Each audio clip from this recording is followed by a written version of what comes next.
man. Shit.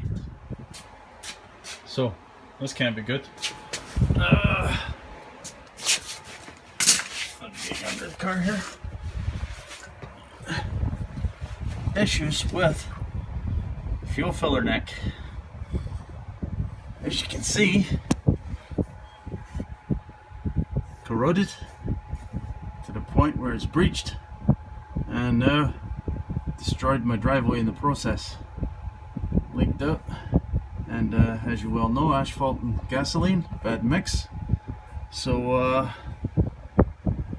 looks like there's a clamp there, 2 screws that secure on the gas tank side, and 2 clamps on the filler line proper, and there's a vent line as well. So I'm not going to be able to show you me removing this because this is going to be a 2-hand job for sure, and yeah, I'll show you when I get it out.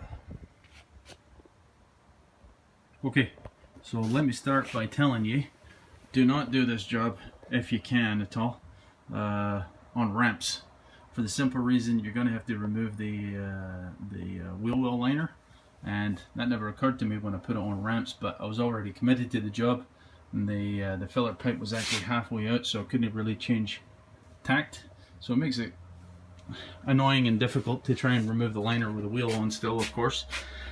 So here it is, it's out. It's actually only attached at the filler neck itself, the gas cap interface there. There's 2 8mm fasteners that hold it onto the flange right there. There's where the corrosion is, and on the inside, I'm not sure if you can see it in this lighting or not, maybe.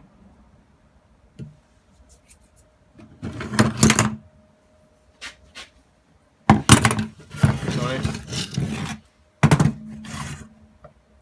Right there. You can see where it's actually perforated right through. Bugger.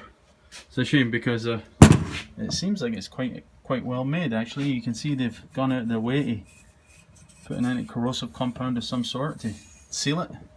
And of course where that is breached on the low end, I guess, where the salt and all the muck and grime is once it's breached the coating, of course it doesn't take long to start attacking the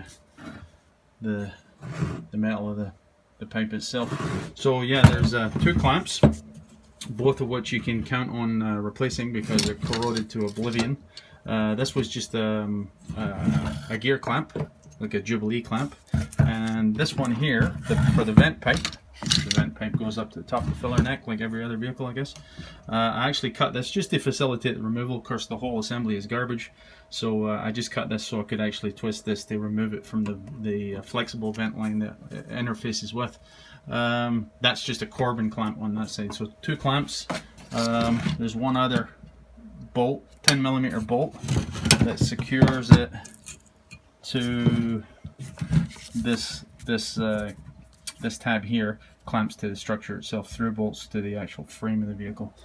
So it's pretty straightforward to remove. I wish I had removed that liner, really removed the wheel and the liner at the get-go. Made it a bit difficult for myself, but yeah, a wee bit easier than I thought actually.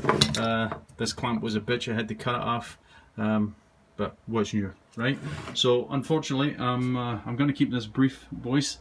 For the simple reason I have to order this part and it's going to take a wee while to come in. So what I'll do is actually just post this as part 1, but I'll keep this video and hopefully I'll just splice it all together and make a single video on the actual installation. But it's not going to be that thrilling anyway, is it? It's just the reverse of the removal, obviously. Okay, that's it for now. Cheers.